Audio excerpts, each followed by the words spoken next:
seed right now, having one of our stars force his way out of here.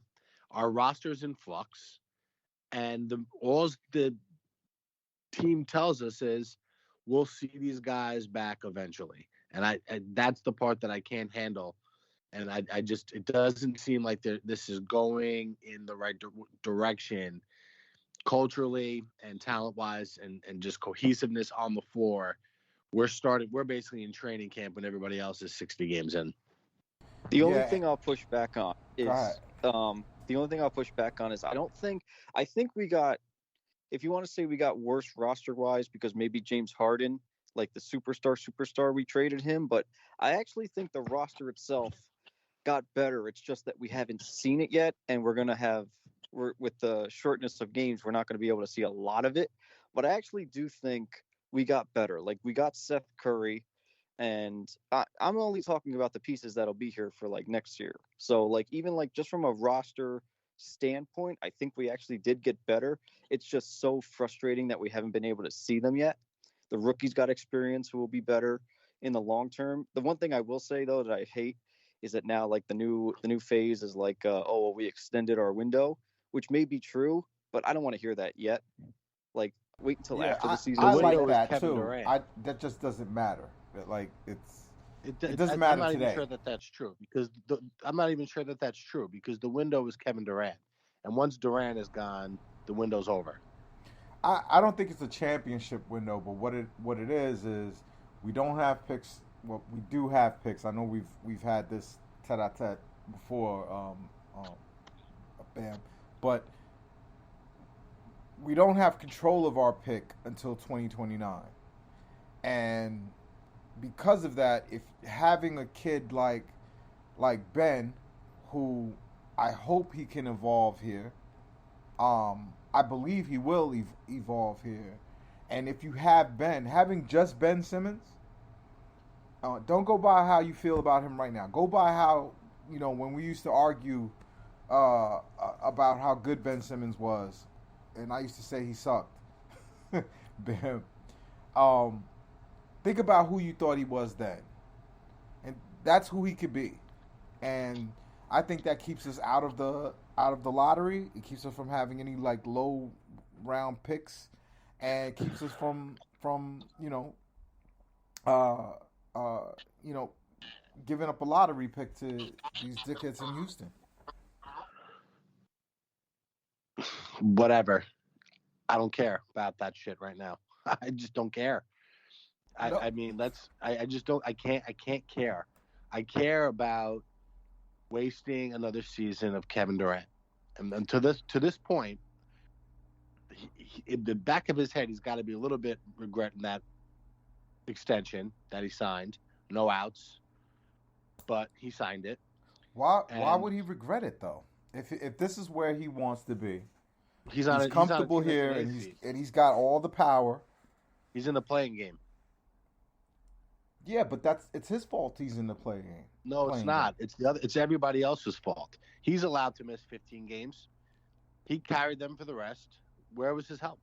I'm saying that he's the one who empowers Kyrie. He's the one who gives him the ability to do the shit that he does. If he was like, get on a court or I'm trading your ass, then I think if Michael Jordan's brain is in Kevin Durant's body, none of this shit is happening. The problem for Kevin is he has nothing on Kyrie. He needs Kyrie more than Kyrie needs him. Kyrie doesn't give a shit. You can't trade me, Kevin. I'll retire. Go fuck yourself. The one thing I'll say about KD, though, Kevin, I'm the captain now. He's the one in charge. That's the problem. The one thing I'll say about KD, though, is that he's never shown to have like these like big superstar egos to the point where, because I think that's what some fans fear, is that he's like, I don't think he regrets the contract, because I think he is what he talks about, where he's just a hooper. He's the type that will go out there with anybody and still think he can win. So I think as long as he's here, he's going to give us this maximum effort and not try to like get out of it and, say trade me or whatever. So I think as long as he's under contract, I think he's going to be here and give us his best. And that's what I've always liked about him. Well, I don't think he's ready to jump ship yet. I don't think there's any chance he would like. There's going to be a level to this where he says, "Look, this has become unsalvageable here. Get me out of here." But I agree. I don't think that's this year. I think it would take another really bad season. That if they let's say they get in this year as a 7 seed, they get knocked out by Milwaukee. He'll look at everything and say, "Look, we had all this commotion. We can add to the roster, tinker around the edges, come back, we'll be better." But if they had another bad season next year, no matter what the cause of it is, he's going to be out of here. He's not going to win. And frankly, at that point, you'd say maybe it's time to move him, because if we can't get this thing done and on the right track in the next year and a half, it's probably never going to happen. It's frustrating for me because I think Kevin Durant deserves this, because he hasn't disappointed. He may have made some bonehead kind of decisions as being our GM, or as Sean Marks likes to call it, the collaboration of all of us. But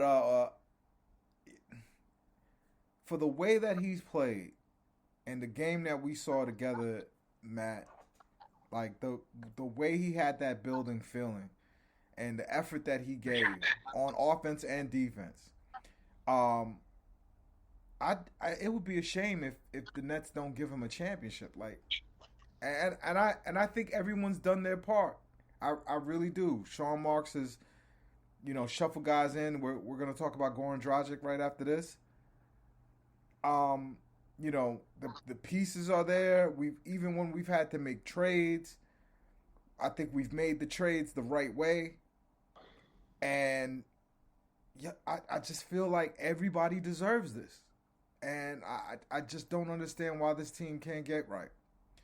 All right, let's talk about the moves we did make. Yeah, just to answer your question though, Mm-hmm. It's because they're the Nets. That's why. That. And if, like I always say, some teams, the Giants get helmet catches, the Giants get, they land on Giannis's foot. That's just it's just the way the ball bounces sometimes. But go ahead. Look, we're the Nets. I think you said something like that when I was telling you that we were going to get Goran Dragic for sure. And it was either you or Sam saying, "Oh, why is he going to come here over these other options?" Because we're the Nets. We get everybody we want. It seems like, and it's a relationship business. So I always was super confident that we were going to get Goran Dragic. What do you like about it, Steven? You go first. Well, just the one thing I do love about him is I loved how he played in the playoffs when he played the last 2 seasons. I mean, he was critical. Is that a long time ago in NBA age? From 34 to 32? And one of it was in the bubble. But the one thing I'll say about it is he will definitely have a reduced role here, where we could try to capitalize on, like Blake Griffin, for example. He plays the best in spurts. If you keep him in that 20-minute box, that's when he plays his best. And if Goran Dragic, if we just need him for about 15, 20 minutes, and he can go out there and be like a real point guard for us, because we haven't had a real backup point guard or even like a real point guard right this season. So I'm excited from that aspect. He can control the tempo. He'll be in his spots, and he's a knockdown shooter. So he's shown that he can be that. I like him because he has subject matter. He's a subject matter expert on the Nets. On the Nets offense. Well, Steve Nash's offense. He's gonna know how to run the offense. He's gonna be able to hit the ground running. And the reason why he was important to get is the Nets have a lot of guys that you got to create offense for them. So because they have so many guys, you got to create offense for. Having a guy like Dragic who will get them in the sets, have real good understanding of where people are supposed to be, and he'll make things easier for those other guys who can't, otherwise score for themselves.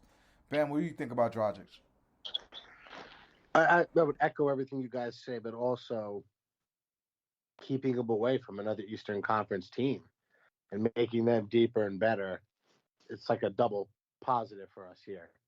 And I think we have to have another ball handler, like particularly, let's say he was playing Thursday, which he's not, but keeping guys in their more natural roles. Kyrie, best off the ball. Curry, best off the ball. Joe Harris, best off the ball. Right? They do all those things. And then even when he's on the floor with Kevin or Ben, he also can spot up in the corner. So he brings us a little more versatility in the ball handling spot. Like you said, he's experienced. He can hit the ground running. After he has his 35-day ramp-up period, he'll hit the ground running. But it won't take an adjustment, at least from a mental standpoint of the game. And the other thing, real quick, Eves, one thing I'll say is, like you just said, the relationship he has with Steve Nash, he's basically, as a football term, like a coach on the field. Like he'd be an extension of Nash, all that relationship, and to run Nash's offense. Like we've been running a James Harden offense basically all season, and Dragic can come in here and see Nash's vision and how he wants to run this offense, the pace, the tempo, and like you said, bam, he keeps people in their spots. Patty Mills, just run around and shoot. Joe Harris when he comes back. Seth Curry, corners and shoot. So that's the thing I love about it with the signing. The great thing about the signing also is that it gives us. No, that's a lot. It doesn't make us Kyrie proof, because it's the talent is such a far drop off. How much do we need to how much can Dragic fill in for Kyrie? How far does a Dragic get us versus, let's say Kyrie gets injured or something. That answer is zero. Right. But what he can do is in the regular season, the nights he doesn't play, it's just another guy that can play at an NBA level. Like we've been tossing out a lot of players this year that stink. Not like they're like, oh man, we could really use an upgrade here. Like some of these guys have stink. Right. So much so that we were all excited about Kessler Edwards because he hit a couple quarter threes. Like he's a bona fide NBA player, at least in theory. So he gives us more depth, more options. Nobody's replacing Kyrie Irving if he goes down. Right. Those kind of talents cannot be replaced. But regular season nights, if a Curry misses a game, we're not throwing Javon Carter out there anymore. We're throwing out a legitimate NBA player. Right, and Andre Drummond instead of Paul Millsap, that's a hell of a upgrade as well. Is there any upgrades I missed, Steven? With these trades? Well, I wouldn't say, upgrade. I will say just because just getting Seth Curry in that trade was so pivotal to me.